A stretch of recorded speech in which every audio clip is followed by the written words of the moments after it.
Hello and welcome to another episode of the Cultivate Church Planting podcast. I'm your host, Brian Kelly.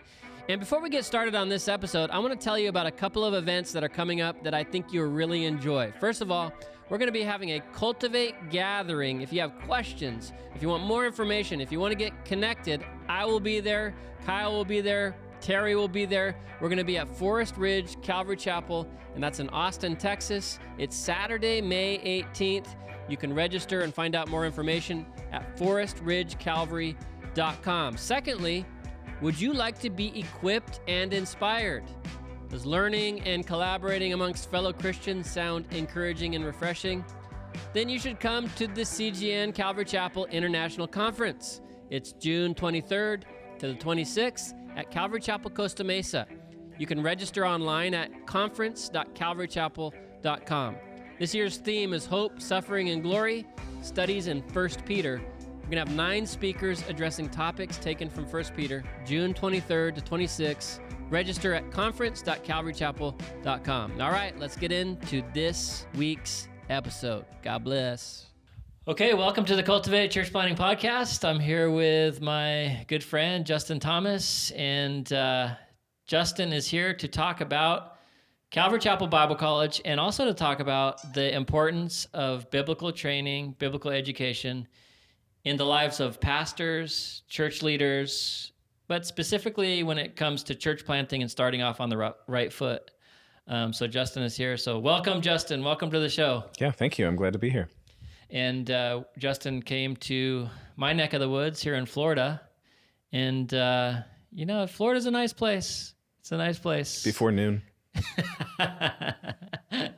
He preached at the church here, and great service. So I said, hey, can we do a podcast and talk about the Bible College? And something that our listeners may or may not know is that I was a graduate of Calvary Chapel Bible College, and I was at school there in 1997. You know, this month, I'm going to be 46. Mm-hmm. How old are you, Justin? I just turned 40 this year. Yeah. Okay. So I'm older than you. Yep. That means I'm smarter than you. He's like, yeah. That's why we give diplomas at birthdays. Oh, it's funny. At least funny to me. But yeah, I was a Bible college student, and that's where I met my wife. And I was mentioning this to our church this morning that of the kind of the ministry leadership here, a lot of us are graduates or former attendants of the Bible College, Calvary Chapel Bible College, both at Twin Peaks in the early days and also in Marietta, where it formerly was. Now they've moved back up to Twin Peaks. That's in California, the San Bernardino Mountains. So to get started, why don't you just talk a little bit about the Bible College, what you're up to, give us some maybe news updates, what's going on? Yeah. So, the school is rapidly approaching its 50th anniversary. It was started in 1975, and it's changed a lot over the last 50 years. It was originally Calvary Chapel Bible School. And from some of the attendees from those early years I've talked to, there was live teaching, there was teaching on tape, there was a good deal of worship and prayer, but there was no structure, organization, curriculum plan, or anything. And over time, it's grown and changed, but at the same time, there's this DNA that runs all the way through it, all the way back to the beginning. And so the way that we articulate it now is that we're trying to provide a biblical foundation for every calling. You know, we have no confusion about the type of school we are. We're not a Christian university. We never will be. That's not what we're after. We are trying to be Calvary Chapel Bible College, and every one of those 4 words carries the weight and the freight that it should. And so we're back at our home campus in Twin Peaks. It's been really neat to return there. It's very different than Marietta. I was a Marietta student, and close beach access in Southern California versus a mile up a mountain. They're very different types of beauty. They're very different settings that have their own pros and cons. but the spiritual heritage and history of the Twin Peaks campus, not just for the Bible college years, but for the conference center. Like Marietta, this is a place where many people in Calvary Chapel have encountered the Lord and been ministered to by their peers and those types of things. And I'm not the most experientially oriented spiritual person, but there's still a sense of it when you're on campus, almost a tangibility. And so that's really neat. While we have gotten back up the mountain, we're also halfway through the process of accrediting with the Association for Biblical Higher Education, which is literally Bible college accreditation. Like all of the schools that are a part of ABHE identify as Bible colleges. Many of them are smaller than us. Some are, tens of thousands of students, Christian universities now, but their identity is ABHE. And so it's great to have a group that understands who we are, where we can learn from like-minded schools, and where we can, make a way for students wherever they're headed to pass through Bible college without a detour or a delay and get that biblical foundation and head on to their computer science program or whatever they're going to do. What's the difference between an accredited Bible college? Because Calvary Chapel Bible College has not been accredited up to this point. It's been 50 years, right? Yeah. So what's the difference between that accredited school and a non-accredited school, and why would you go through this process? Yeah, I mean, the most important thing is an accrediting organization is a collective agreement of what your degree, what your credits, what the weight, and even the end game and goals of your school is. And so that means that there's a heavy transferability of credits, both in parallel schools offering the same degrees, as well as moving on to advanced degrees. And because ABHE is recognized by CHIA, the Christian Higher Education Association, this also opens up... Sorry for laughing. I just thought of Chia, because it's Chia Pet. Sure. It's also... There's you should also get one of those, like with a little Bible college, and you can grow the sprouts out of it. Yeah. Who's smarter now? It's good. You should email them. I'm sure they've never heard it before. But anyways, CHIA is recognized by the United States government as well, and so even with secular schools, there's the possibility so you can transfer credits to move like here. But since we're not working with a regional accreditor, just the normal public school system accreditor, again, this is about our identity as a Christian Bible college. In fact, I've been pleasantly surprised to find out that ABHE doesn't have a lot in terms of things they're asking us to do. What they really want is us to tell them what we're doing and then show them, prove that we're doing it, and then prove that it works. And so there's actually a wide diversity of how schools do things, and we haven't changed things as much as we have improved them. And I think I can say that with confidence. The other thing I didn't understand about accreditation until this year is they're really interested in the whole school as an institution, not just what happens in the classroom. And so we've grown in our student services. We've grown in our board management. They really look at every level. And so in terms of providing a support system with 100+ years of good ideas and proven ideas, and then kind of industry standards, but not the education complex industry standards, but Bible college, especially in America and North America, those standards have been so helpful. And so I'm very proud of how the school has done in the process. In fact, this week we'll stand before ABHE for the next phase in the process. Nice. The criticism is, and this is kind of what I've just heard secondhand. I've not been super involved in this. That's why I guess I'm asking you. But if you start to do accreditation, because that's what I had heard as a student way back and just kind of along the lines, that you're going to have to compromise in one way or another of what God wants the school to be, because you have to kind of do what the accreditors want you to do, and therefore you have to compromise if God wants you to do something. What's Which up with is that? So Calvary Chapel, right? We really value freedom, the ability to follow the Lord, and we mean that in the most individual sense for that person versus that person.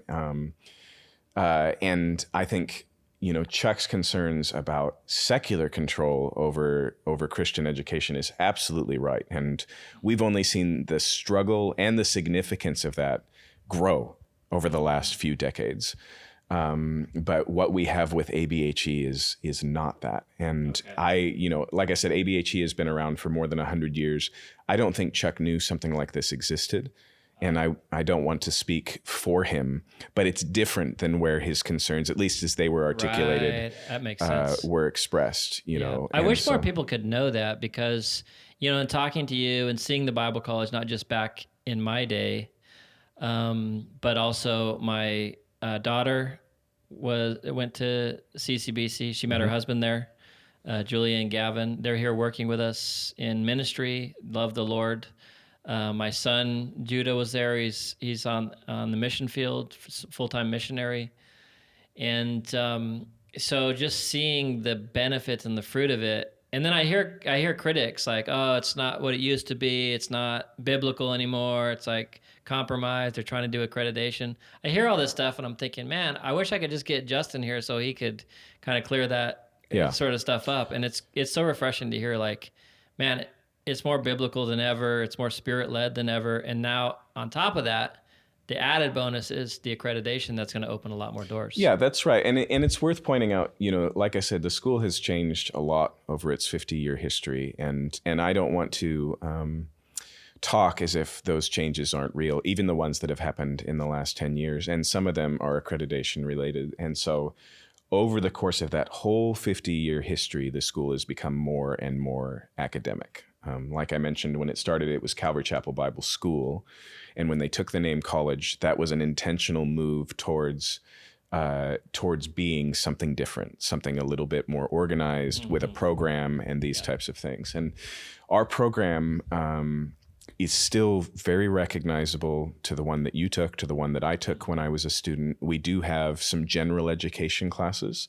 And so, we are doing things like math and English, but being able to do those from a Christian perspective with heavy Bible interaction and integration, I think that fits the mission of what we're trying to do. I think, there's been a lot of talk the last 30 years about the struggle the American church has with the sacred secular divide.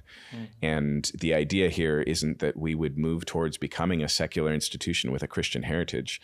We can be a Christian institution that breaks down that wall and helps people live out their lives to the glory of God. And so even in our math classes, which by the way are rare, we don't always offer them, and it's a small portion. The idea is that somebody could go, oh my gosh, I could pursue math or physics or science and use this to honor God and as my own mission field. That's the heart behind even those courses. And so I will say, though, we are struggling with, there are those who just want to learn the Bible. And for me, there's no juxtaposition between that and education. Learn is an education word, formal, informal, it doesn't matter. But there are some who want to do that without the constraints or challenges of higher education. And I totally understand that. I think it's one of the greatest features of what Calvary Chapel brought to the American church was, as Chuck always said it, that God doesn't call the trained. He trains the called. Yeah. But I believe in that training, and that's how I see this school. But there is that tension. We can't be two things. We can't be a school of ministry with low academic standards and a college with high. And we're trying to figure those things out. But there are other programs available for those things. And you guys also have non-degreed programs too. Sure. Like, but even there, like I said, they're in the same classes. Okay. They have the same homework. Yeah. The pressure may be different, but it's hard to do both. And so our approach has been to provide as much support as possible to these students so that they can learn at this level. And I don't think it's a regrettable level. I think the tools of education are beneficial in discipleship. It's a pretty simple thing for me. Not necessary, that's a totally different conversation, Yeah. but beneficial, absolutely. And so what I will say, and I was wondering what I would find at CCBC when I got there. I hadn't been a student there for 20 years, and I hadn't been a faculty member since COVID. And my first semester there, I went, oh, these students are just like I was. Mm-hmm. They're here for the same reasons. They're going out and doing the same things that my my class went out and did. And I mean, you mentioned how many of your leaders went through that Bible college. I get the opportunity to sit in churches all over the country. The story is the same. Yeah. Well, we talked about you doing a podcast actually of former Bible college students and what they're doing and how it's impacted them. I think it'd be really interesting. If you stop and pay attention, it's actually already pretty visible. At the CGN conference last summer, 75% of the main stage speakers were CCBC grads. Mm-hmm. We did a lunch for alumni, and 25% of the conference attendees came out for lunch. Mm-hmm. It is one of Calvary Chapel's most effective and demonstrably central institutions. Mm-hmm. And if we're going to use the word institution, maybe it's the only one. Yeah, good point. And let's turn corners here a little bit and talk about church planting, because the real purpose for Bible college, for this education, there's personal growth involved. Obviously, that it's like I heard you say at another time, it's a pivot point in a lot of people's lives when they're at Bible college. My life, your life, you had mentioned to me. And but we're talking specifically here on this podcast about church planting and the need for how should I put this? The need for pastors to know the Bible. Yeah, right. And it's kind of funny we even have to say that, but as you and I both know, and I'm sure a lot of our listeners too, there's a lot of pastors out there who don't know the Bible. Yeah. And let's be really clear here. This is not merely a Calvary Chapel problem or even a non-denominational problem. Like, we might get this right more than others in reality. And I will say personally that even going through the Bible, Genesis to Revelation with Chuck, which was a relatively simple thing and not something I always loved. Chuck tracks. We called it Chuck tapes back in the day. That's when I went. Yeah. Chuck tapes. Then we got CDs, compact discs. Yeah, and then to MP3 and the whole thing. Yeah, you can't speed up a tape, but you can an MP3. Many students have told me. Oh, can you? Oh yeah. You get the special tape players. Yeah. You can do speed and a half. Like with Chuck, you could do speed and a half, but when you started to hit 2 times speed, you started to lose a little bit. The hard part was the long pauses. You fall asleep in one of those and then suddenly now, and you're just jarred awake. But as simple as it was, and, Chuck is a great teacher, but just one person, and it's an entire Bible. So, he wasn't the best on every passage. And there were quite a few things that he would just breeze over. How dare you? Yeah. There were quite a few things he would just breeze over. He'd just read, not make a comment and move on. But to have one understanding, maybe not your final understanding, maybe not even the best understanding of the entire scriptures, was so significant for me. Mm-hmm. Yeah, me too. And even as my peers and the people right behind me went through kind of these waves of theology and opinion that roll through churches like the Young Restless and Reformed movement and things like this, almost always I'd be talking with people and they're captivated by one verse. And because of Chuck and because of CCBC, I'd say, but what about Jeremiah? But what about what's going on over here? And that's a whole balanced view. It takes a whole Bible to make a whole Christian. Yeah, and maybe even more so a whole pastor. So yeah, that's vital. And again, we can do this in formal and non-formal ways. And truth be told, some people are wired for personal study in a way that others aren't. And so for me, Bible college was valuable, but it was a foundation that led to years of continuous learning, study, investing in these types of things. I've been involved with CCBC since I was a student in one form or another, whether in Seattle or some of the other schools. But I haven't gone back to school and didn't until COVID. And so I am education oriented, but I'm not a higher education guy. That's not really where I come from. But other people need the support and the community. And everybody needs the habits. And especially because, I mean, Calvary Chapel is great proof of this. God calls whoever he wants out of whatever he wants to call them. Having that foundation of just developing habits of studying the Word of God in community, of learning how to hear God's voice and apply it in life and in life contexts, that time is vital. And I remember Nick Long told me that when he became a Christian, he'd only read one book, and it was Green Eggs and Ham. And I think it's 2 years after he becomes a Christian that he leaves for Germany. But in between that is all of the great gifts that Calvary Chapel gives to people who are pursuing ministry. So he went out not just knowing the Word, but knowing how to read and to study the Word. Yeah. And the Bible College, I think sometimes is just an intensive form of discipleship. Yeah. That's what it is. So in talking about pastors going out to plant churches or to be pastors of churches, I had mentioned there's a lot of pastors out there who don't know the scriptures, who don't know the Word. They may have a good charismatic presence. They may have, a teaching or preaching ability, very good communicators.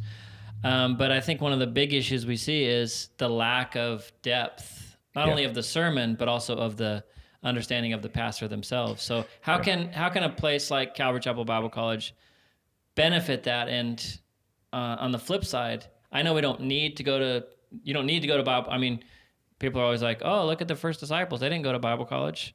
They did, though. If you spent 3 years with Jesus, then you're exempt. Yeah. Yeah. And again, when we're talking about education, there's formal, there's informal, there's another word, non-formal. They all mean different things. The truth is everybody needs to learn, and there's a multitude of ways to do so. And going on the road with Jesus for 3 years and having hands-on experience. And again, some of these things are baked into Calvary Chapel's history. We've always tried to be practical, to be hands-on, to provide service opportunities, to stay connected with local churches so that we're not just some ivory tower education experience that's disconnected from what God's actually doing in the world, all those things. And I think it's important here to recognize it might be wrong to think about pastors who don't know the Bible and those who do, as if it's just a binary of two different groups. Because I think what's more important is that pastors need to be lifelong learners, and we see this right in the New Testament. Study to show yourself approved, a worker that needs no admonition, or I like in 1 Timothy, Paul tells Timothy that he is to the reading, the exhortation of Scripture, the teaching, he's to devote himself to those that his progress will be evident to all. Yeah, and so that means that's a good one. A church should be able to look at their pastor and go, okay, he is learning more about the Scriptures. He knows God better than he did before. He's more practiced in, the toolkit that comes with pastoral ministry. And I think the real danger here is not the inequipped who end out in the mission field. It's the stagnation that says this is enough. And wow. Who is sufficient for these things? Yeah. But that God makes us all. Sufficient. That's not it's not like I can sit back and say, I went to Bible college, so I'm educated. It's those other guys they don't know the Bible. It's stagnation. Yeah. Interesting. And so it's really about, like I said, the language that higher education likes to use is lifelong learners.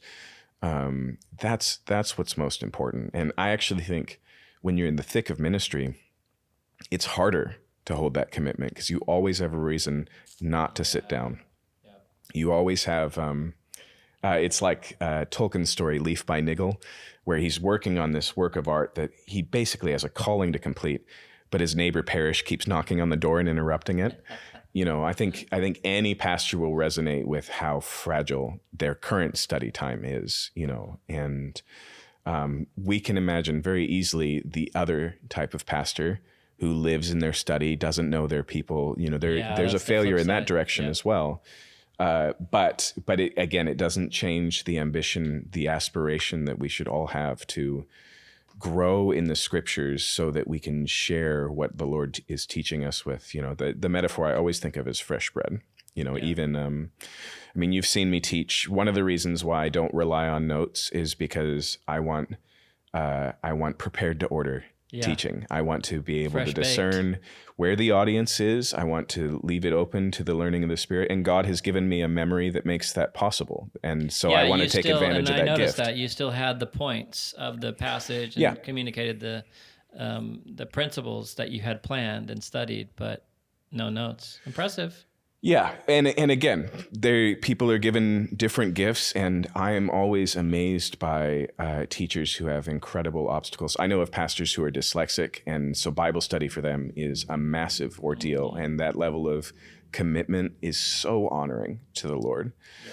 But also, I think God uniquely gifts people. And, I probably won't have this memory forever. And I have to tell you, the scariest idea in my mind is that I'm going to discover that in the midst of a sermon. Like, oh, I guess I should have hung my hat up yesterday. And point number 3 was... But for now... I have notes and that still happens to me. Yeah, totally. For now, though, it gives me the freedom to do something else that I couldn't do. And when I started, I did notes a lot and I was obsessive, trying to get the outline memorable and organized and all of those things. And I had to realize that notes aren't a sermon. And another thing is, unless you get really comfortable with your note style, it can become the window through which you try and communicate with the audience. And so it goes from you to your notes out to the audience. Yeah. Now, lots of people can go from their notes into them and out to the audience. There's no distraction there, but there's always the danger of this becoming an obstacle between you and the people you're trying to teach. Yeah, that happens. That happens to me. I don't like that, and I depend on my notes. I actually, having said that, we do a church on the beach service, and it's usually too windy, or I can't bring an iPad out there. It overheats. Right. It's hot here in Florida. And, I used to watch John Corson a lot, where he would just get up there on the stool, open the Bible, and just start teaching. And he was incredibly gifted at, those clever little, sermon tactics where everything's got the same letter and all this. Alliteration, sure. Yeah, all that, and without the notes there. And so, I started doing that where I just opened it up and started teaching. And a lot of it is you pre-study, so you have it. And that's the thing. I think a good teacher has a variety of tools, and they know the well-worn one that's always reliable, and it's the one they're going to use most. Yeah.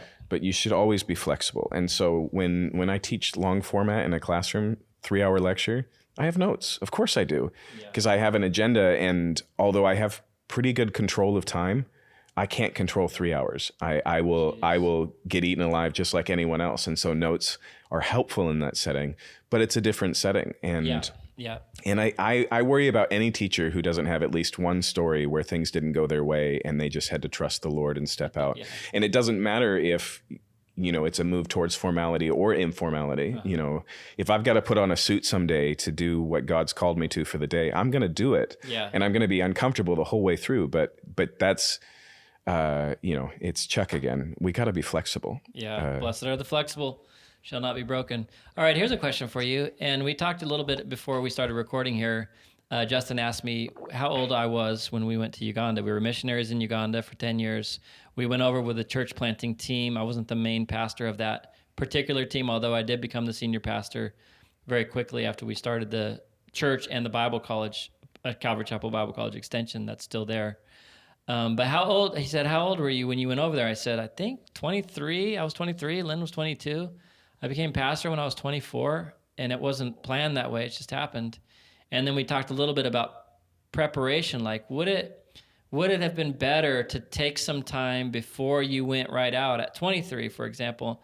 If you took another year of missions training, took another maybe 6 months of Bible college classes specifically designed to help you in that context, rather than just going out. And obviously, we look back and say, well, the way we did it worked, so that was the way we should have done it. But why don't you talk about that? Because I know a lot of listeners are going to be out there who are looking to plant churches. They're eager to get started. Yeah. In the Cultivate program, we have a lot of guys. Yeah. We take them through assessment, and a lot of guys were saying, hey, you're ready, you've got the understanding, you've got the team, etc. But some of them are just, they need a little bit more. They need that training. They need maybe the biblical, the systematic theology. Right. What's your advice as far as someone like that? Do they go to school for a year or two at Calvary Bible College or on an online course or something? Yeah, I think the danger in these situations is trying to make one path normative. You know, we've got Moses, who shows up 40 years too early and has already had a solid education, right? You know, and so sometimes there is a difference between called and sent, and there is more preparation, whether again formal or informal, that the Lord wants to do. But there are other times where God's like, I'm going to put you in something that's too big for you, and I'll grow you there.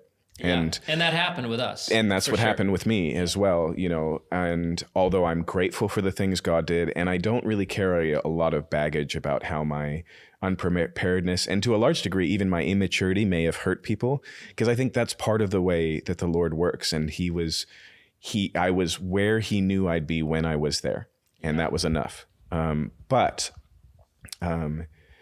But I think what's more important here is having a Christian community that you can rely on, that can speak into this. And so if people are giving you counsel that you need to pursue preparation, whether generally or in a specific area, I think that's something that should be heeded. And I'll tell you what, you know, during COVID, I took advantage to go back to school at the master's level. And I'm so grateful for doing seminary 10 years into ministry. Frankly, it would have been wasted on me if I had gone straight in. I didn't have the hunger or the right questions. And I was way too arrogant to have learned as much as I did. And I actually think in most cases, that's a better order. I think I think you need the hands-on experience first. And, you know, I think even if you take Tim Keller as a model, he did pastoral ministry in Pennsylvania for 10 years. Then he got involved at Westminster and was on staff at that seminary for about as long. And then he planted in New York. And, you know, reading his life through my own, I think that pastoral ministry gave him the questions. And then the seminary time of teaching at that seminary gave him the time to explore those questions and find answers. And by the time he got to New York, he had thoughtful, right answers to the right questions. And I think there's a low-grade version of that that's really valuable and has been really beneficial to me. And Bible college is designed for people fresh out of high school, and that's great. And I don't want it ever to be mistaken for a seminary. I think it does lay that biblical foundation, but we're not giving you everything you need for pastoral ministry. And especially now that we're in Twin Peaks, we're disconnecting you from the local church. And I believe churches should plant churches. I think that's the best way. Me too. God can use Balaam's donkey. That's not justification for making pastors out of donkeys. Farm. Yeah, totally. And so I think a better way to do this is for churches to do it. And so when Bible college can be part of that church training community, before, during, after, it doesn't matter. I think that's better than just an isolated 2-year intensive and then you just hit the road. You know, but again, I think one of the things that our movement is growing in is understanding that the relational emphasis that we've always had applies to pastors too. I think we create these loving communities, but I think we hover above them, and not necessarily above them in some sort of arrogant way. I just don't think we're always well equipped to realize how to be receiving in that community. And we just need that. And Calvary grew so quickly. Everybody ended up isolated because we spread across the world so fast. And so again, I don't regret any of those things, but I think we have an opportunity to reflect on the last 50 years and do something even better. Yeah. Good stuff, man. Appreciate you coming on the show. You're going to be speaking at the upcoming Pastors Conference in Costa Mesa, California. In June. And if anybody's in the area that would like to talk with Justin, learn more about the Bible College, you can hit him up there. You can also go to calvarychapelbiblecollege.org. Com or org? Well, now you got me on the spotlight. I'm pretty sure it's org too. Yeah. Or you can just email me. It's J. Thomas or Justin Thomas. No, it's none of those things. It's been a long day, Brian. It's jthomas@ccbc.info. People can just reach me that way. Or, you know, I have an Instagram account that my wife runs. She does a good job, but when people want to talk to me, she lets me know. She does a very good job. I like she's like graphic software or something to do all the cool little. Yeah, She artistic. She's good at she's good in this realm. She has two money making websites. CalvaryChapelBibleCollege.com. It is com. My bad. Okay. Yeah. You probably have .org too, I would imagine, but Yeah, it's hard to keep track of. I know. CCBC is a pretty broadly used acronym, so there's a lot of web competition out there. We had to take what was given to us. But you also have an Instagram account that's really updated regularly. Go out and follow that. I'll put all this in the show notes too, so people can get connected. Yeah, and we have a bunch of really exciting announcements rolling out this year. Fall 2024 is the beginning of a lot of things we've been working on for a while. A brand new online program with fresh, high quality video. Nice. The School of Worship, which was at Costa Mesa for 2 decades, has partnered with us to do a new 1-year certificate in biblical worship. Wow, that's great. We've made some adjustments to our associates and our bachelors to make them stronger programs. So we've got a lot going on, and we're going to be talking about it a lot in the next few months. Very cool. Thanks again, man, for being on the show, and look forward to seeing what God does with CCBC. Yeah, if it's anything like the last 50 years, it's going to be exciting. Amen. Amen. All right. God bless. All right.